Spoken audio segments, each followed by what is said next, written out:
welcome into a brand new week of Daily Faceoff Live, streaming live on the DFO YouTube and brought to you by Bet365. Whatever the moment, it's never ordinary at Bet365, and you can sign up today and use the promo code NATION to get in on a huge range of markets. Download the app.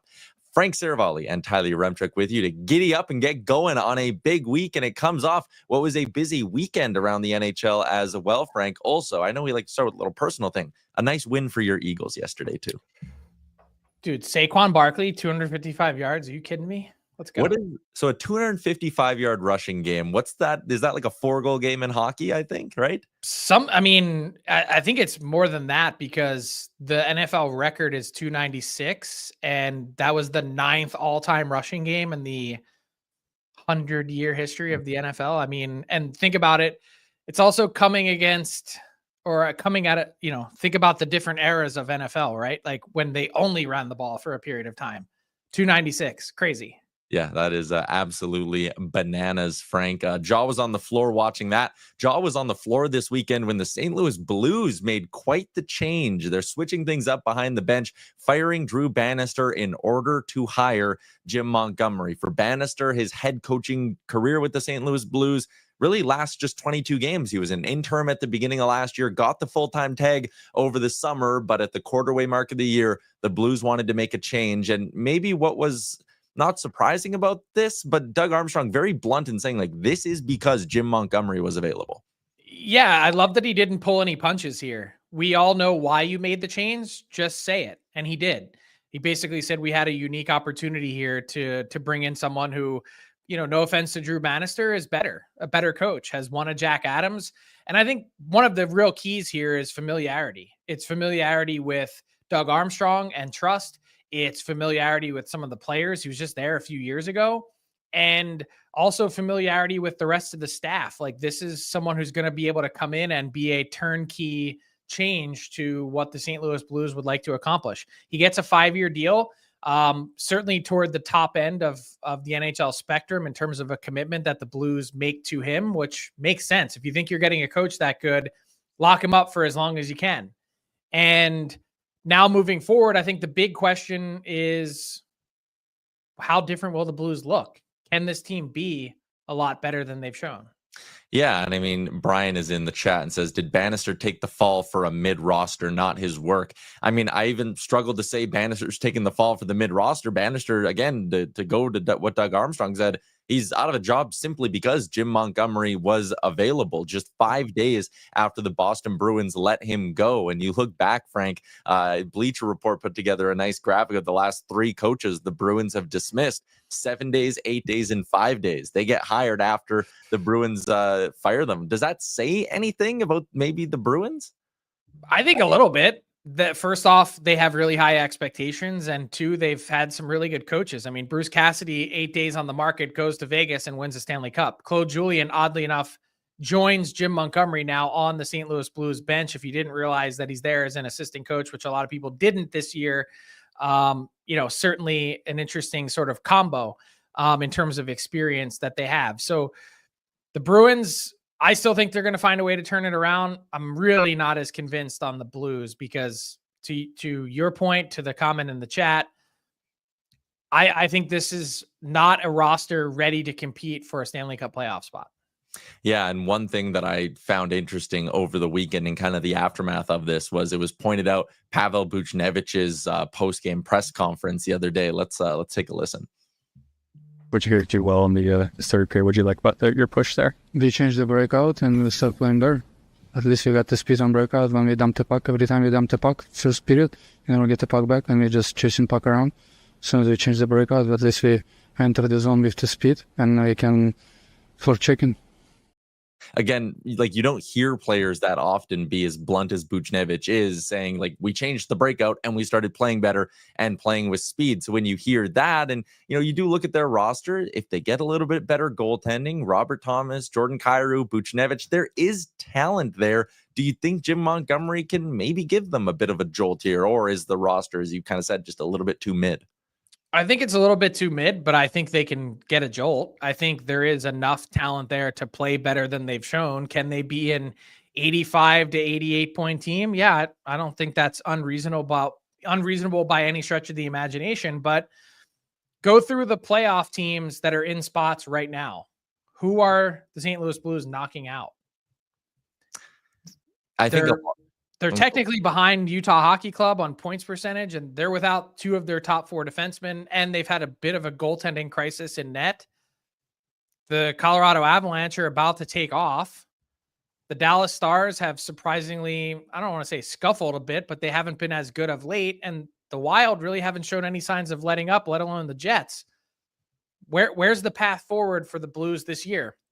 I don't necessarily think it's about this year, but I also think, when you look at where the Blues are going from here, mediocrity is not acceptable to them, which I love that they're aggressive, that they just go out and take it. If there's something better available, we've got 2 players that are being, being sort of jammed up by their own club this summer with offer sheets, Philip Broberg and Dylan Holloway.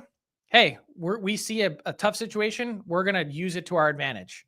And Doug Armstrong said then at the time, basically, I'm paraphrasing here, because there was some talk, would he have offer sheeted the Edmonton Oilers if Ken Holland was still the GM? He said, I'd basically do this to my own mother if I needed to. Here you go. I'd fire Drew Bannister if it meant there's a better coach available. I love the aggression. Yeah, I think you need to applaud it. And you made the point today on the DFO rundown. Like, what was the average pick for the St. Louis Blues? Their first draft pick averages in at like pick 30, right? Yeah. So over the last 14 years since Doug Armstrong took over, their average first draft position in the NHL is 30th. Yeah. They trade a lot of picks. They make a lot of good late round picks, a lot of late first round picks. And after that, they're trying to constantly improve this team so that over the last 14 years, they're 5th in the league in wins, 6th in the league in playoff games played, that they have a shot to continue to be competitive. Yeah, that's fair. And again, like if you're going to be a team that is, like you said, trading first round picks, picking late in the first round a lot, you need to be bold if you want to replenish the system. They did that with the offer sheets, and you also can't really stand for mediocrity in any spot, which is, again, maybe what fuels them to go and bring in Jim Montgomery, who has that Jack Adams caliber of coaching in him. Last one I think I kind of have here before we wrap up all the coaching talk. Was there maybe a market for Jim Montgomery? Do you think the Blues were the only team who were considering this? I can't imagine that the Blues were the only team that talked about it or considered it. Whether or not they actually engaged in conversation is a different story. But I think a team like the Anaheim Ducks, with the wrong direction that they're trending in, they would have been foolish to not have engaged internally in some conversation. One of the things I mentioned on the pod last week when I talked about the St. Louis Blues being a potential fit for Jim Montgomery is the idea that he's a better teacher and developer than maybe a right now playoff coach, which sounds funny to say because he was in that spot as the right now guy, get this team over the hump in Boston. And now, whether it's St. Louis, Anaheim, Detroit, pick a team around the league. I think there's tons of help that Jim Montgomery can provide to those teams that they probably all should have been engaging in that type of conversation. And you see what kind of leverage he had by the fact that he gets a 5-year deal. I don't know if that meant that there was another team in the mix, or if Jim Montgomery basically said, hey, look, if you're not going to make a long-term commitment to me, then I'll just sit back and wait and find a spot that I think works. But he mentioned that Doug Armstrong kind of moved pretty quickly and said, look, if I see something delicious on my plate, I eat it. And that's essentially what they had here with a coach of this caliber available at this juncture of the season, even if they had just recently over the summer committed a 2-year deal to Drew Bannister. Blues sitting at plus 600 in the odds to make the playoffs. And as you said, the pathway there, it is cluttered right now in the West, especially with a team like Calgary outperforming expectations and throwing a bit of a wrench into, exactly who is and isn't in the dance out West. We're going to continue having some more conversations about this Blues team, I think, throughout the rest of the week. And we're going to be joined by Carter Hutton in a little bit to talk some goaltending, but a couple of other spots from over the weekend I wanted to hit on with you, Frank, including a banner retirement, banner raising night in San Jose. Now, usually this wouldn't make it into our 4 topics, especially on a weekend when there was as much news and action as there was, but it's Jumbo Joe Thornton, so you got to make some time for it. And it was a banner raising ceremony that was fit for his nickname as well. It was a little over the top. It was extravagant, but again, it was honestly, like for a banner raising to create as much buzz as it did, speaks a lot about how much Thornton meant to that team and that community, and B, again, just how impactful he was in that building. Yeah, and look, there were certainly some heartfelt moments as well. Let's take a listen. Unbelievable equilibrium between being great people and also superstars. I got a phone call, I don't know, 3 years into my career. I was asked to come and help move a family. I drive to the address, and they're moving into a 2-bedroom apartment in San Jose. And I'm like, who's living here? So we get traded for a player or something? Like, no, it's a mom with 2 kids, and she was homeless and she needed a place to stay. But you can't tell anybody about this. So now it's been such a long time ago, so now I'm going to break the trust and tell everybody about this. But there it was, moving into homeless mom, 2 kids. Nobody ever knew. That's who they are. Pretty so good. Yeah. And just to see the emotion in Douglas Murray and him telling the story tells you how authentic it is. And look, anytime you do something for someone and you're like, hey, I'd prefer that people don't know about this, it shows what your true intentions are. Hey, this isn't about me. It's not about people finding out. It's about the things you do when people aren't looking. That I think really says a lot about you. And the other thing that jersey retirement said to all of us, look at the sheer number of former teammates that were sitting on the ice for the ceremony. Usually it's like 12, 15, maybe 20 guys that get invited back. It felt like there were 100 players sitting there from the San Jose Sharks that they wanted to bring in and do it right. And full marks to the Sharks, because, you know, I think these types of ceremonies, sometimes they're a little bit over the top on the emotional spectrum. And look, I know this is the pinnacle achievement of your career and it's such an amazing night, but a lot of times it turns into a cry fest, right? And I love the fact that, you know, that clip notwithstanding, for the most part, it's exactly who Joe Thorton is and was to the San Jose Sharks: upbeat, energetic, and fun. And he just totally, you know, I think helped inject a new life into that organization that that blood sort of carried on for a long time. And so to see that jersey in its rightful place and to see the way that the Sharks did it, it was so perfectly done. Yeah, it was fantastic. So credit to the Sharks. You mentioned how many of his former teammates were there. Frank, they did like a Joe Thornton alumni game. They had enough for 2 full rosters worth of players, which I thought was really cool as well to see a few of them out on the ice again. So stick taps to the Sharks organization and congrats to Jumbo Joe Thornton on the honor. Let's go on to the ice, Frank. There is one team that is on a league-long 4-game losing skid. Things are not getting better in Ottawa. Only the Montreal Canadiens have a worse points percentage than them in their division. Only Pittsburgh and Montreal have a worse points percentage than them in the entire Eastern Conference. It was looking okay for a little bit, but 4 straight losses has kind of everyone raising an eyebrow at this Senators team. If they can't get it sorted out, Frank, again, this core has gotten coaching changes. They've gotten front office changes. At some point, do you not have to start looking at the players and going, okay, maybe this isn't the group that's going to get it done? No, I think you do. I think you have to ask that question at this point in time. I mean, consider some of the reporting that was out there today. The New York Rangers open and willing to make changes. This is a team that's been one of the most successful teams in the league. So what does that mean now about the Ottawa Senators, who have been for the last number of years one of the least successful teams? At some point, you begin to smash your head against the wall when you try and break through doing the same thing over and over and over again. And that's not to say that all hope is lost or that this team can't figure it out or anything like that. But when you have sequences like the Canucks had with them the other night, just almost toying with them at times, that certainly to me raises an eyebrow. And I think you have to be willing to shake things up and make a bigger splash. And I was told over the weekend that among the conversations that the Sens have been in over the last, week to 10 days, in terms of shaking up that core, one of the names that's popped to the surface has been Josh Norris. Look, he's got a number of years left on his deal, 5 after this one, and the injury history is certainly significant. But if you're going to start to make changes, you've got to begin to attack some of the core that's been there for a long time that hasn't had some success. And Norris would be one of those guys that sort of jumps to the top of the page. Yeah, interesting. I mean, he is scoring still. What is that? 8-20. That's almost a 35 goal pace in the regular season. He's a good player, but man, that is a lot of term and a lot of money. You would imagine that that's maybe like a high cap hit deal for high cap hit deal, right? Like the Sens aren't in the spot where there's going to be dumping them off for a couple of futures.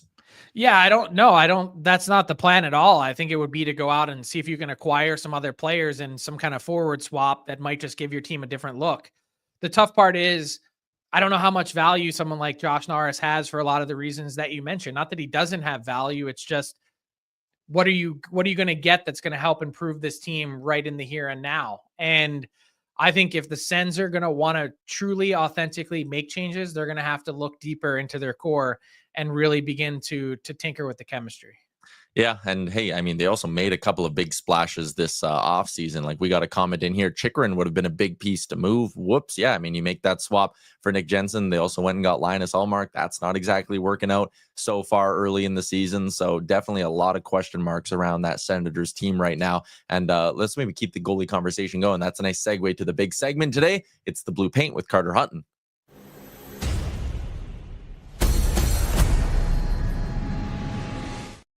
Always a pleasure to welcome in Carter Hutton. Today's edition of The Blue Paint is brought to you by Fountain Tire. They treat your vehicle like it's their vehicle. Whether you need new tires or maybe your engine has a little rattle, stop in a Fountain Tire and they'll sort you out. And right now you can save up to $225 on a set of 4 select tires, including Goodyear, up until December 14th, plus an extra $50 on any service of $150 or more. Some restrictions apply. Check out FountainTire.com. And Hutton, we bring you in with or on the trail end of that Senators conversation. Linus Ullmark, his save percentage is down close to .880. He just signed that big extension. If you were in that Senators building, how worried would you be about this fit with Ullmark and the Sens, or is it just a little cold streak? I'd be a little bit worried too. I think, you know, for me, it was the fact of the matter is you go to that game back in Boston where they go in there and they play shutdown D and he makes a big save in overtime. They go win the game. And then they go shut out Toronto in a game where I thought Linus didn't really have to do a lot. He was steady and you think you're moving in the right direction, right? You're playing defensively. You're playing better, you know, around the puck. And then you go on this skid here. And in the last 4 games, he's given up 17 goals. And I mean, some bad goals too. You look at that Philly game, you look at the overtime winner. And for me, this is something that's odd from Linus. I thought at times during my career getting to play with him, and as I watched him grow as a Bruin, he learned to play in different circumstances. So I don't know if this is just a product of the way the Ottawa Senators play, and it kind of gives me that Buffalo Sabres vibe. Like, I know you talk about moving guys in and out where these guys have been there so long. At some point, you have to start looking in the mirror and understanding that, you know, maybe this isn't the group that's going to make it work here. Yeah, totally fair. I think the crazy part, Carter, is watching and looking at some of the underlying metrics and numbers. And I think the Sens are like 4th in expected goals against. So technically they're actually playing pretty good D and not getting the saves necessary. In a similar vein, what do you make of the way that Stuart Skinner has played so far in Edmonton? Raised some concerns with me that Chris Knobloch was out there last week basically saying up front, hey, Stuart Skinner hasn't been as good as he was last year. Should Oiler fans be worried? I think you should be worried, right? I think this is a point where, again, we've touched on the Jekyll and Hyde his game, right? We look at it last year, the way he played during the playoffs at times, and at times where he needed to take a sabbatical to kind of regain himself. And I think that's something when you're talking about your number one guy, especially on a team that has Connor McDavid, has Leon Draisaitl, just came from the Cup final. Yes, there's been brilliance, but we need more consistent play. And I think for Kelvin Pickard, his numbers are what they are. He's a game above 500. And if your backup goalie can roll around 500 and play, you know, solid minutes, that's fine. But for Stuart Skinner, having an .882 save percentage and his, you know, it's not necessarily the numbers for me with Stuart Skinner, honestly, Frank. It's the fact of the matter is just the eye test. When he is off, it is tough to watch, right? He is a guy that his game gets sloppy, especially for a bigger guy who lets the game come to him. When he starts to chase the game and is sliding around a lot, I think it becomes worrisome for Knobloch and for the Oilers in general, because I feel like the players understand when Skinner is on, they feel that. But when he's off, it's hard to play your style of brand of hockey when you're worried about the way your goalie's playing. Yeah, that's an interesting thought. I hadn't considered that perspective of it when it comes to Skinner and his game, because you look and they're usually, and no surprise, like they're symbiotic, right? Like when the Oilers are on a 16-game run or when they're winning 24 out of 27, Stuart Skinner has the number 1 save percentage in the league by a really wide margin. But when he's struggling, the team's struggling, and vice versa. When it comes to John Gibson, another name that's been out there in the rumor mill for years, like quite literally, we're talking that Gibson's name has been out there. What is he at this point? Lucas Dostal is a guy who's overtaken the Ducks net, but is John Gibson still a starter in the NHL? And who should be lining up to trade for him? I don't know about a starter, Frank. I think he definitely still has value. And the one thing you would find with John Gibson compared to like Skinner or some of these other goals we've watched with that Jekyll and Hyde, I talk about that big gaps in their game where he's very consistent, right? Gibson isn't going to wow you at times. He lets the game come to him. He was a guy that I was jealous of when I played because at times I would overdo it. I tried to be too athletic and chase the game where he just lets it come to you. And I also think that there's value in his experience, right? If you put him on a good team, a team that's going to generate offense and score goals, you know what you're going to get every night. The fact of the matter is his contract is still very big and the logistics of trying to move that and make him fit. But I feel like there's going to be some suitors for a player like him. And another goalie that I've been kind of high on is Vejmelka. I think he's starting to play better there in Utah. Is there some pieces that need to move out? Because at some point, I think Edmonton has to take a look in the mirror, understand that they need to win now. And I don't know if Skinner's going to be the guy to do that for them. So it's just a matter of maybe bringing in someone else to supplement Skinner, right? Whether it be a Vejmelka. What about a Mackenzie Blackwood? We had someone in the comments just threw that name out there. So I love Mackenzie Blackwood. I'm biased. I'm a Thunder Bay boy. He's from here and he has the tools. We always joke around about Mackenzie when we were younger. He has all the tools, no toolbox, right? Now he's starting to learn, gain some experience and understand how to play the position. My worry is with a goalie like Mackenzie Blackwood, he is better when he is busy. When he gets a high amount of shots, he plays very well. Now all of a sudden you go to a team where we talk about the way the Oilers played come playoff time, their penalty kill being so good. Now you're starting to play a little more stymie defense. Is he going to be able to make the timely saves compared to a guy with veteran experience like John Gibson, someone that has that mental capacity to play in those tighter games? So then is Mackenzie Blackwood, this ties in perfectly to our next conversation. Is he on your Four Nations roster and who else is with him?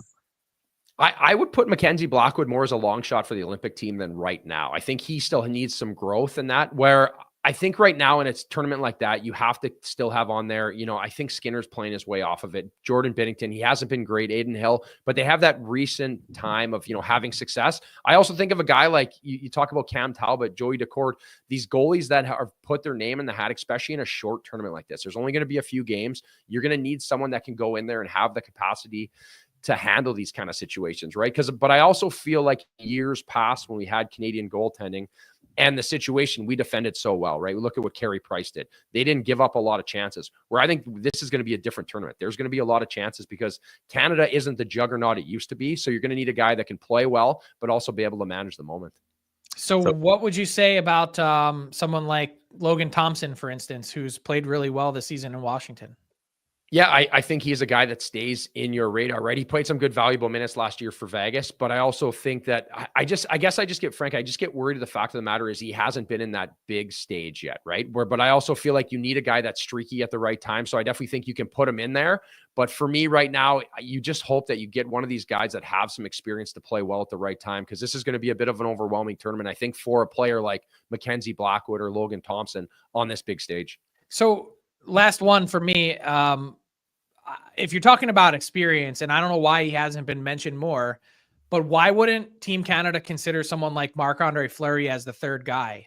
Maybe he can help talk to these guys in between games. He keeps everything light. He's really well liked. And God forbid the wheels fall off with the two guys that you pick. Would anyone feel uncomfortable putting Marc-Andre Fleury in net? No, I sure wouldn't, Frank. And I brought that up before. I thought Marc-Andre Fleury and Cam Talbot were like my number three. I think for the longest time, it's been Binnington, Skinner, and Hill, right? Those were our three guys because of recent success. But Marc-Andre Fleury is a guy who's going to make the room light, practice. He's going to be able to manage these moments. And a guy that I think anyone across Canada would be fine if it was the final game and someone got hurt or he had to go in and he was your guy, you'd be totally fine with it. So I do like that. I also like Cam Talbot too, because I know he doesn't have the same resume as him.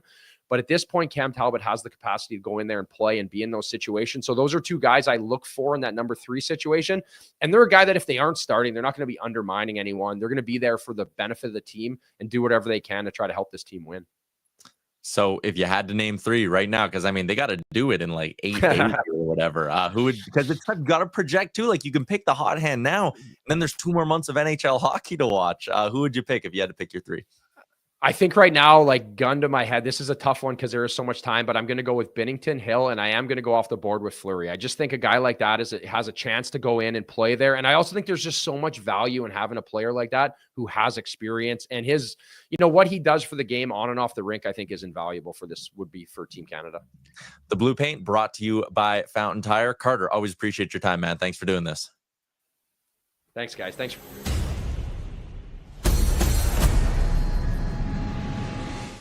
Moving along to our Daily Faceoff inbox question, #AskDFO. Frank, I'm going to ask you a goaltending question now. We got it in the chat, and then I scrolled away from it, but we saw a pretty scary injury over the weekend with Pyotr Kochetkov of the Carolina Hurricanes. We know Freddie Anderson is going to be out for a little bit. Spencer Martin, can they trust him? Or #AskDFO, does Carolina have to get in on the trade market? I think there's enough available that they should get in on the trade market.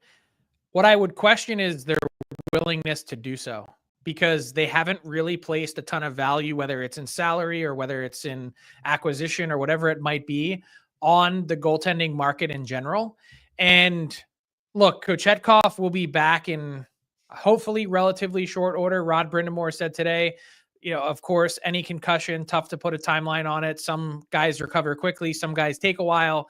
But this was a really scary scene. And I don't know if, Pat, you have the view from the side or behind the net. A fan had tweeted it out. I mean, he basically looked like he was kind of out cold. He didn't move forever. So this one was a tough one to watch. You see the head impact and obviously the neck as well. Brutal. So you hope he's back soon, and he's the guy that could really carry the torch for this team. I am a believer in Spencer Martin. I think the Canes are as well. I think he's probably the best third goalie in the league. But this is a team that is right toward the top of the Eastern Conference. I think they could probably use some insurance there moving forward, given Freddie Anderson's injury history. Yeah, and I think that's all it is. I think you need just a really, really good insurance policy, because you mentioned right now you're confident in Spencer Martin. Absolutely. But again, he's your third. You're all the way needing your fourth now as well with two guys out. So interesting spot the Carolina Hurricanes are in. Let's move along to our daily bets, brought to you by Bet365. Use the promo code NATION to get in on a huge range of markets. Whatever the moment, it's never ordinary at Bet365. A couple of spots for me that I like today, starting with a shot prop parlay. Nathan MacKinnon and Nikita Kucherov. Kucherov's hit in 3 of the last 5. These two are going head-to-head tonight, so I'm using the same game parlay tool. For Nathan MacKinnon, he hit it in 5 in a row, and then he missed it in 5 in a row. I like McKinnon to bounce back and Kucherov to stay relatively consistent. Plus 275 for these two superstars to bring out the best of each other. And one straight bet for tonight, it is the Calgary Flames to beat the Ottawa Senators on the road. Flames off to a fantastic start this season. They are 3-3-3 on the road, so not a great record, but I'm all about fading the Senators here and getting plus money to do so, because the Senators are under 500 on home ice this season. So there you go, my 2 picks for Bet365, which brings us to garbage time, Frank. And we didn't have time for our Weekend Warrior segment, but there's one guy who stood out. You never forget your NHL debut, but for Travis Boyd, he will never forget his NHL debut coming in a snowstorm when he and an equipment manager need to run through the streets of Calgary to beat the traffic and get to the rink. Crazy. And it's amazing how close this was to game time. You had warm-up starting, I think, at 1:25. So this was at 1:12 Mountain Time, 13 minutes before warm-up start. This is his Minnesota Wild debut, not his NHL debut, but still, look, I can't imagine the nerves. Also a hometown kid. This is a Minnesota kid making his Wild debut. So not just anything, certainly a lot of pride on the line and a tough spot. The snowstorm delayed his arrival into town, then delays his arrival to the arena. I can't imagine, trying to get everything together, but that's probably, I bet, in the end, one of the more fun games that he ever ended up playing. Yeah, it was pretty cool. And shout out to the fan as well, who was able to grab that video, sitting there probably just being like, is that a dude running through traffic with a hockey bag on? Yeah. And also shout out to the Minnesota Wild director of team services, Dom Henning, who was right there with him carrying his sticks. So I think at some point they said, hey, I think we probably need to get out and hoof it, because it's, we're not going to make it if we continue to sit here in traffic. Great story. Great way to start the week as well. Should be a busy one around the NHL. Shout out to Carter Hutton for swinging by. Our producer, Pat Muff. Everybody in the YouTube, you're great. Make sure you hit the subscribe button if you haven't already. That is a wrap on a Monday edition of Daily Faceoff Live. But don't worry, we'll be right back here tomorrow, noon Eastern. Chat with you then.